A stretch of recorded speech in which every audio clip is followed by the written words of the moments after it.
नमस्कार। आप सुन रहे हैं द माइथोलॉजी रेडियो और आज की कहानी नारायण की। एक बार भगवान नारायण लक्ष्मी जी से बोले, लोगों में कितनी भक्ति बढ़ गई है, सब नारायण नारायण करते हैं। तो लक्ष्मी जी बोली, आपको पाने के लिए नहीं, मुझे पाने के लिए भक्ति बढ़ गई है। तो भगवान बोले, लोग लक्ष्मी लक्ष्मी ऐसा जाप थोड़े ना करते हैं।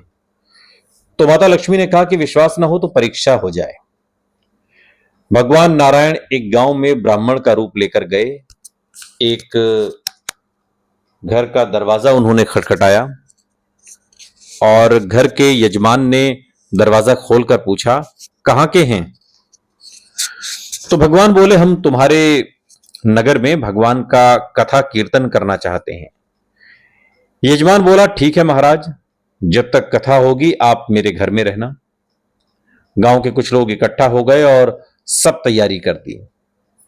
पहले दिन कुछ लोग आए। अब भगवान स्वयं कथा कह रहे थे तो संगत बढ़ी। दूसरे और तीसरे दिन और भीड़ बढ़ गई। भगवान खुश हो गए कि कितनी भक्ति है लोगों में।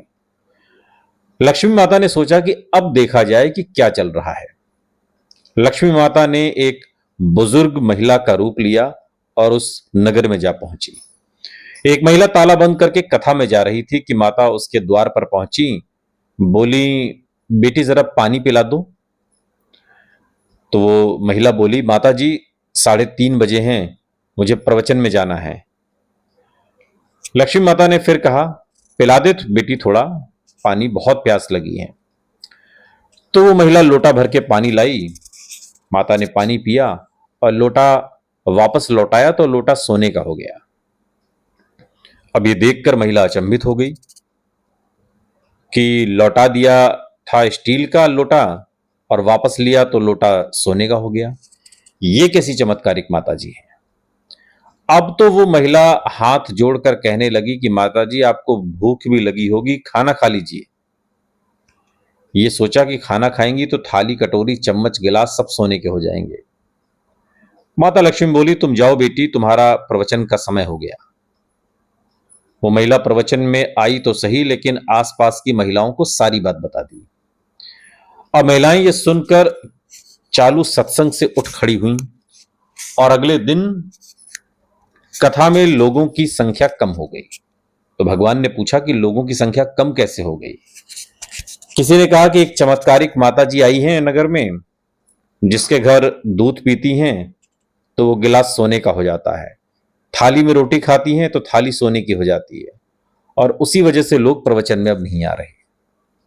भगवान नारायण समझ गए कि लक्ष्मी जी का आगमन हो चुका है और इतनी बात सुनते ही देखा कि जो यजमान सेठ जी थे वो भी उठ खड़े हुए और वहां से खिसक गए और पहुंचे माता लक्ष्मी जी के पास। बोले, माता, मैं तो भगवान की कथा का आयोजन कर रहा था और आपने मेरे घर को ही छोड़ दिया। माता लक्ष्मी बोली, तुम्हारे घर में तो सबसे पहले आने वाली थी, लेकिन तुमने अपने घर में जिस कथाकार को बैठाया है ना, वो चला जाए तभी मैं आऊं।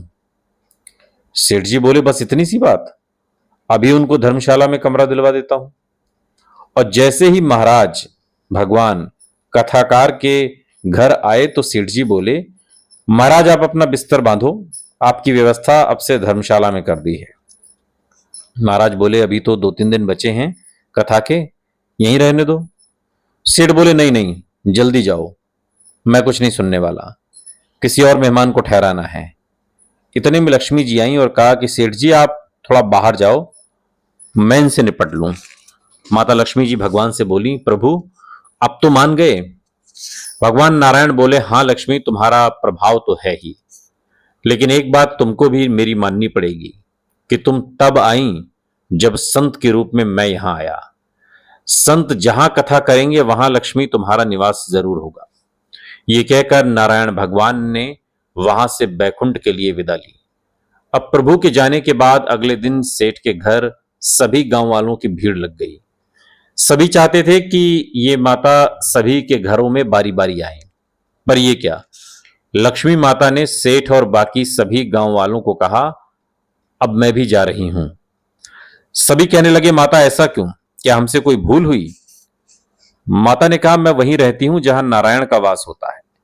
आपने नारायण को तो निकाल दिया, फिर मैं कैसे रह सकती हूं?